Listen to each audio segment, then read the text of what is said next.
Okay, here is a flip through for you, my friend, but I have to tell you really quickly that I actually have two of them here I'm going to show you, because this one, as you can see, has been demolished because I have a little puppy who got a hold of it. But I am going to go ahead and show you this one because this has the most weeks completed in it, so you can see it. I'm just in the process of setting this one up. Yeah, here's my old cover that she ate, so could kill her. But anyway, so this is the old one. This is the one I'm just building now. I was just going to show you kind of a size comparison. There is a mini happy planner. There is the weeks.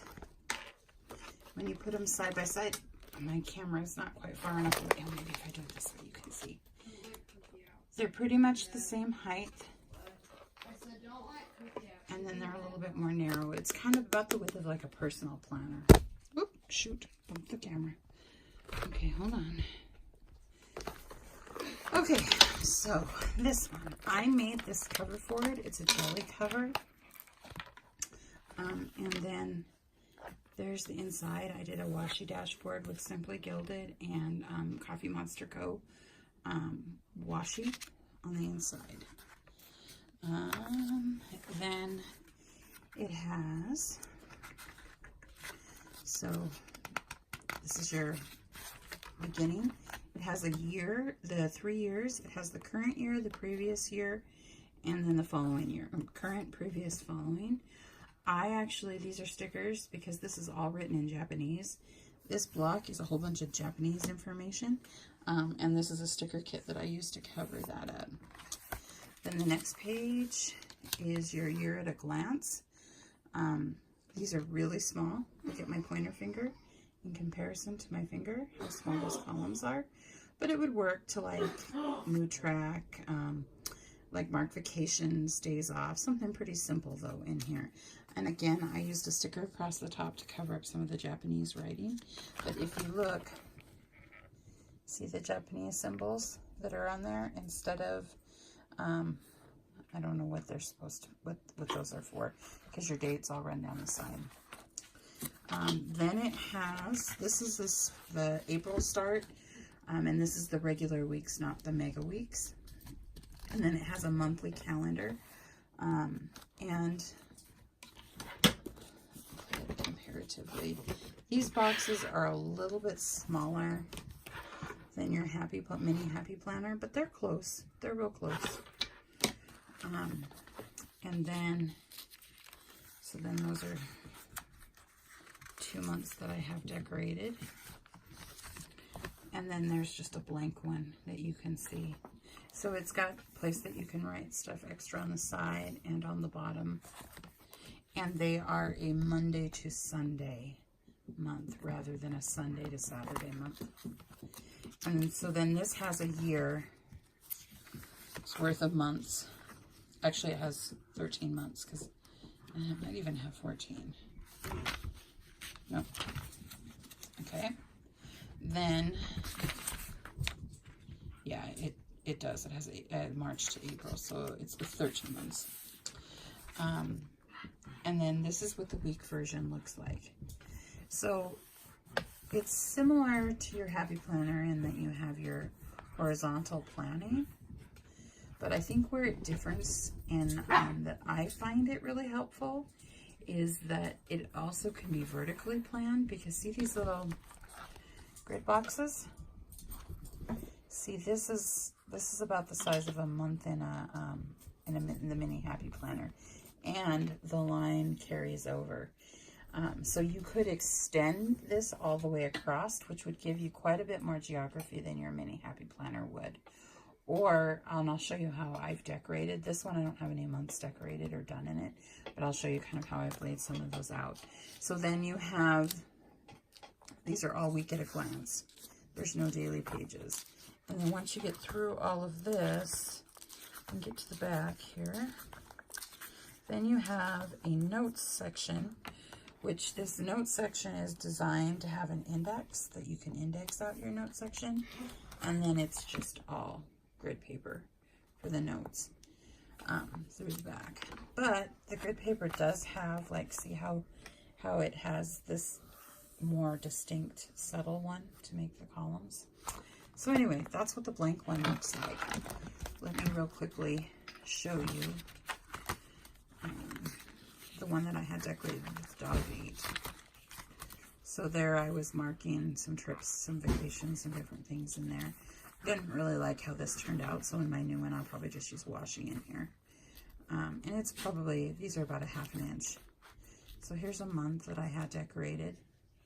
The paper is super thin, but the cool thing about it is, and I'll show you in the back where I tested pens, is it's treated so it doesn't bleed, but it will shadow, so you can see a little bit of a shadow there. So there's the months. So here's the week. Okay, so I back planned in this back to the beginning of end of February, beginning of March. It has March in it. And so see how I did this and did the strips, so then I had divided that up into sections. And then you could do the same thing over here and you'll see it in the other months. And then I just use this as a grid, basically grid paper to put notes and stuff in. The same thing this week is pretty much the same. This week I did some lists.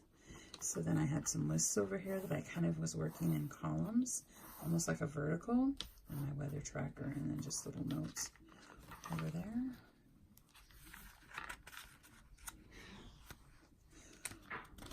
And then this week, so then this one I did some meal planning down the side here. So this is breakfast, lunch, dinner for each day. So Sunday, this was my breakfast, lunch, dinner, which I actually kind of liked. I think I'm going to do that again. It wasn't counting points, it was just meal planning, well, meal tracking, because I didn't really plan. Anyway, and here was the last week before the dog ate it. And I still have to fill in this weekend, because this is where we are here. And then we're blank. And then sorry, my husband's yelling at our puppy. So anyway, yeah. So this paper, let's come back here. I'm sorry. Let me close the door. Well, I'm almost done. Just ignore the carpet shampoo in the background. So here's the pens. So there's mild liners, what they look like on there, and Flare Extra Fines. I wrote the pen what they were, but see, so no bleeding at all. You get a little shadowing. Then through here, well, here's Pen Gems. There's a Pen Gem with the original ink, Stadler. This is a gray Stadler micro brush. This is a micron pen, all the different tips. Honestly, my favorite are the microns in here. Some Frixion, what it looked like. Energel, which is my favorite pen in my regular planner. Inkjoy's Little Beautiful pens, Tombow, Sharpie. Jelly Roll, just to kind of get an idea. Didn't like the Jelly Roll, it kind of, I don't know, it's kind of funky. And then when you look them over on the back, see, it doesn't, none of those bled through, but like, see, here's the, can you see how you can get a little bit of shadowing through? Where for me, I liked the microns the best. You didn't notice it as much. I also really like Little Beautiful. And Pen Gems aren't too bad, but can you see how it's kind of like Braille?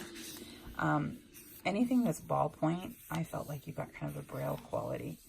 And then, yeah, where your gels or your more felt tip kind of pens, or ink like a fountain pen, seems to kind of float a little better, and then you don't get that impression. So see, these up here, you got that Braille quality. And that was the Villa Beautiful. Oh, maybe it wasn't Villa Beautiful. Which one was it? I don't know. Anyway, so those are the ink tests. I really have liked it so far. We'll see. How is it different than a mini happy planner? Honestly, I don't miss discs at all. I really don't. This weighs probably half of what this one does. It's much lighter. It's much more compact. You can't add to it is the only thing. Like you can if you're someone who customizes out your mini. May not be for you. It's not going to be chunky. It's going to be slim and trim. But I honestly have kind of liked that. Anyway, that's what it is. Let me know if you have questions. Thanks. Sorry this is so long.